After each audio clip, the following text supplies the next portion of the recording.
The Dream of Little Tuk by Hans Christian Andersen, narrated by Carol Phillips. Ah, yes, that was Little Tuk. In reality, his name was not Tuk, but that was what he called himself before he could speak plain. He meant it for Charles, and it is all well enough if one does but know it. He had now to take care of his little sister, who was much younger than himself, and he was, besides, to learn his lesson at the same time. But these two things would not do together at all. There sat the poor little fellow with his sister on his lap, and he sang to her all the songs he knew. And he glanced the while, from time to time, into the geography book that lay open before him. By the next morning he was to have learnt all the towns in Zealand by heart, and to know about them all that is possible to be known. His mother now came home, for she had been out, and took little Augusta on her arm. Tuk ran quickly to the window and read so eagerly that he pretty nearly read his eyes out, for it got darker and darker, but his mother had no money to buy a candle. "There goes the old washerwoman over the way," said his mother, as she looked out of the window. "The poor woman can hardly drag herself along, and she must now drag the pail home from the fountain. Be a good boy, Tuki, and run across and help the old woman, won't you?" So Tuk ran over quickly and helped her. But when he came back again into the room, it was quite dark, and as to a light, there was no thought of such a thing. He was now to go to bed. That was an old turn-up bedstead. In it he lay and thought about his geography lesson, and of Zealand, and of all that his master had told him. He ought, to be sure, to have read over his lesson again, but that, you know, he could not do. He therefore put his geography book under his pillow, because he had heard that that was a very good thing to do when one wants to learn one's lesson. But one cannot, however, rely upon it entirely. Well, there he lay, and thought, and all at once it was just as if someone kissed his eyes and mouth. He slept, and yet he did not sleep. It was as though the old washerwoman gazed on him with her mild eyes and said, "It were a great sin if you were not to know your lesson tomorrow morning. You have aided me, I therefore will now help you, and the loving God will do so at all times." And all of a sudden the book under Tuk's pillow began scraping and scratching. Kikeriki, cluck, cluck, cluck. That was an old hen who came creeping along, and she was from Kjørge. "I am a Kjørge hen," said she, and then she related how many inhabitants there were there, and about the battle that had taken place, and which, after all, was hardly worth talking about. Cribbledy-crabbledy, plump! Down fell somebody. It was a wooden bird, the popinjay, used at the shooting matches at Prastøy. Now he said that there were just as many inhabitants as he had nails in his body, and he was very proud. Thorvaldsen lived almost next door to me. Plump! Here I lie, capitally. But little Tuk was no longer lying down. All at once he was on horseback. On he went at full gallop, still galloping on and on. A knight, with a gleaming plume and most magnificently dressed, held him before him on the horse. And thus they rode through the wood to the old town of Bordingborg, and that was a large and very lively town. High towers rose from the castle of the king, and the brightness of many candles streamed from all the windows. Within was dance and song, and King Waldemar and the young, richly attired maids of honour danced together. The morn now came, and as soon as the sun appeared, the whole town and the king's palace crumbled together, and one tower after the other. And at last only a single one remained standing where the castle had been before. And the town was so small and poor. And the schoolboys came along with their books under their arms and said, 2,000 inhabitants, but that was not true, for there were not so many. And little Tukki lay in his bed. It seemed to him as if he dreamed, and yet as if he were not dreaming. However, somebody was close beside him. Little Tukki, cried someone near. It was a seaman, quite a little personage, so little as if he were a midshipman, but a midshipman it was not. Many remembrances from Corzo. That is a town that is just rising into importance, a lively town that has steamboats and stagecoaches. Formerly people called it ugly, but this is no longer true. I lie on the sea, said Corzo. I have high roads and gardens, and I have given birth to a poet who was witty and amusing, which all poets are not. I once intended to equip a ship that was to sail all round the earth, but I did not do it, although I could have done so. And then, too, I smell so deliciously, for close before the gate bloom the most beautiful roses. Little Tuk looked, and all was red and green before his eyes. But as soon as the confusion of colours was somewhat over, all of a sudden there appeared a wooded slope close to the bay, and high up above stood a magnificent old church with 2 high, pointed towers. From out the hillside spouted fountains in thick streams of water, so that there was a continual splashing, and close beside them sat an old king with a golden crown upon his white head. That was King Hroar.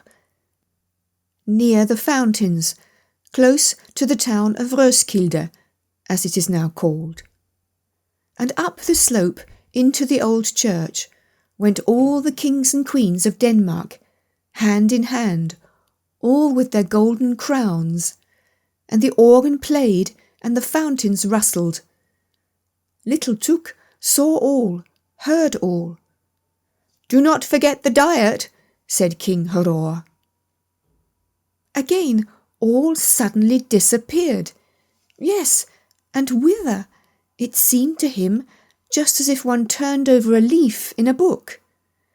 And now stood there an old peasant woman who came from Sorør, where grass grows in the marketplace. She had an old grey linen apron hanging over her head and back. It was so wet, it certainly must have been raining. "Yes, that it has," said she, and she now related many pretty things out of Holberg's comedies, and about Waldemar and Absalon. But all at once she cowered together, and her head began shaking backwards and forwards, and she looked as if she were going to make a spring. "Croak, croak," said she. "It is wet, it is wet. There is such a pleasant, death-like stillness in Sorbe." She was now suddenly a frog. Croak! And now she was an old woman. "One must dress according to the weather," said she. "It is wet, it is wet. My town is just like a bottle, and one gets in by the neck, and by the neck one must get out again. In former times I had the finest fish, and now I have fresh, rosy-cheeked boys at the bottom of the bottle who learn wisdom, Hebrew, Greek. Croak. When she spoke, it sounded just like the noise of frogs, or as if one walked with great boots over a moor, always the same tone, so uniform and so tiring that little Tuk fell into a good, sound sleep, which, by the by, could not do him any harm. But even in this sleep there came a dream, or whatever else it was. His little sister, Augusta, she with the blue eyes and the fair curling hair, was suddenly a tall, beautiful girl, and without having wings was yet able to fly. And she now flew over Zealand, over the green woods and the blue lakes. "Do you hear the cock crow, Tuki? Cock-a-doodle-doo! The cocks are flying up from Kyoge. You will have a farmyard so large, oh, so very large. You will suffer neither hunger nor thirst. You will get on in the world. You will be a rich and happy man. Your house will exalt itself like King Valdemar's tower, and will be richly decorated with marble statues, like that at Prastur. You understand what I mean?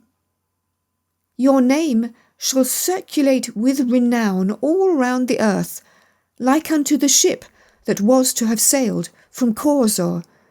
And in Roeskilde—" "Do not forget the diet," said King Haror. "Then you will speak well and wisely, little Tuki, and when at last you sink into your grave, you shall sleep as quietly—" "As if I lay in Sorø," said Tuk, waking. It was bright day, and he was now quite unable to call to mind his dream. That, however, was not at all necessary, for one may not know what the future will bring. And out of bed he jumped, and read in his book, and now all at once he knew his whole lesson. And the old washerwoman popped her head in at the door, nodded to him friendly, and said, "Thanks, many thanks, my good child, for your help. May the good, ever-loving God fulfil your loveliest dream." Little Tuki did not at all know what he had dreamed, but the loving God knew it.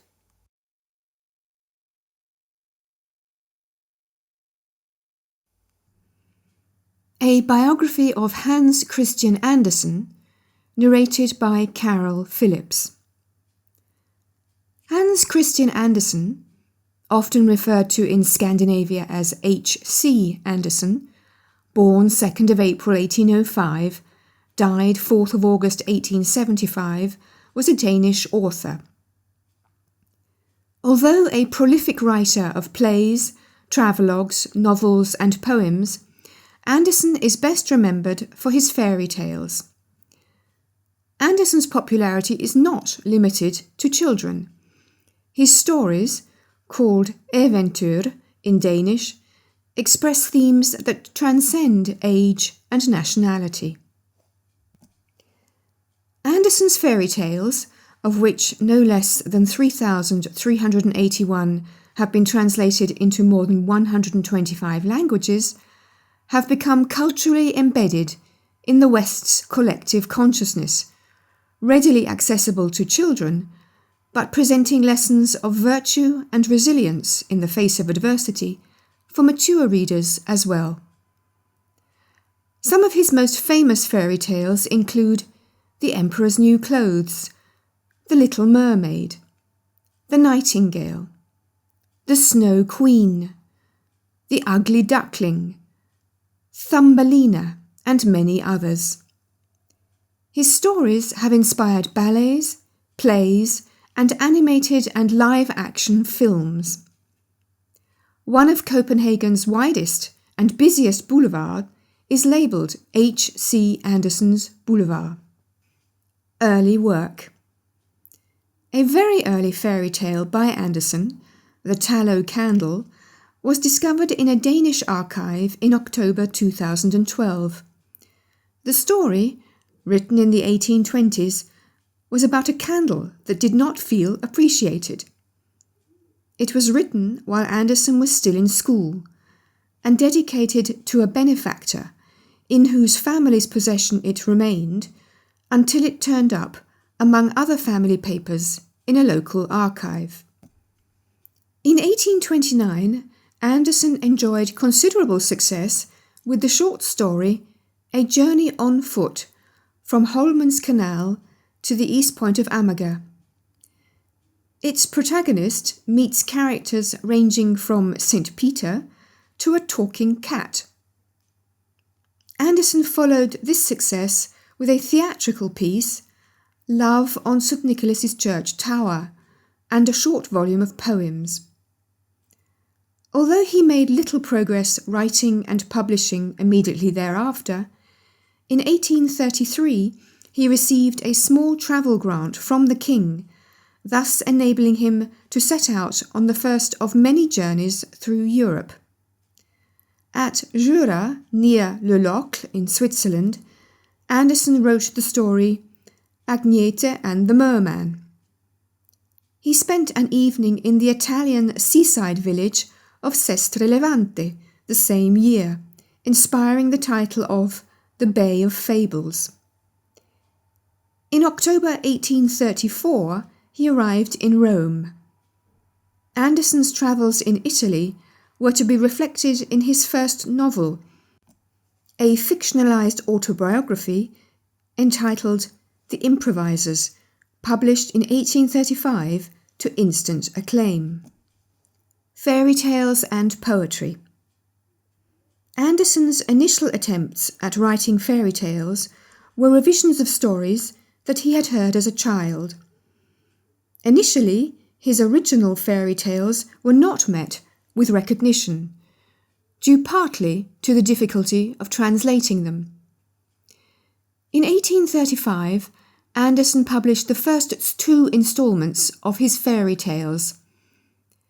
More stories, completing the first volume, were published in 1837.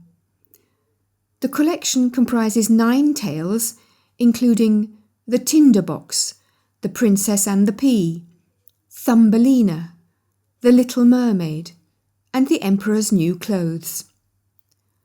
The quality of these stories was not immediately recognised, and they sold poorly. At the same time, Andersen enjoyed more success with 2 novels, O.T., published 1836, and Only a Fiddler, published 1837. The latter work was reviewed by a young Søren Kierkegaard. After a visit to Sweden in 1837, Andersen became inspired by Scandinavism and committed himself to writing a poem that would convey the relatedness of Swedes, Danes, and Norwegians. In July 1839, during a visit to the island of Funen, Andersen wrote the text of his poem Jeg en Skandinav, I am a Scandinavian, to capture, quote, the beauty of the Nordic spirit, the way the 3 sister nations have gradually grown together, end quote, as part of a Scandinavian national anthem.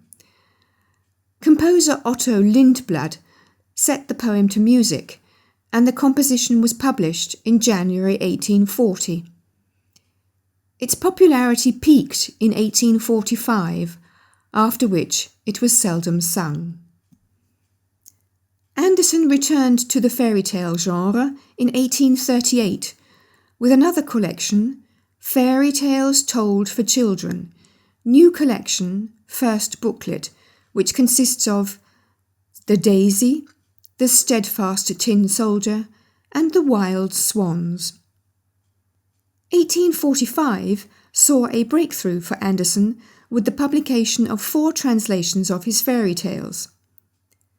The Little Mermaid appeared in the periodical Bentley's Miscellany, followed by a second volume, Wonderful Stories for Children. 2 other volumes enthusiastically received were a Danish storybook, and Danish fairy tales and legends. A review that appeared in the London journal The Athenaeum in February 1846 said of Wonderful Stories, "This is a book full of life and fancy, a book for grandfathers no less than grandchildren, not a word of which will be skipped by those who have it once in hand." Andersen would continue to write fairy tales and published them in instalments until 1872.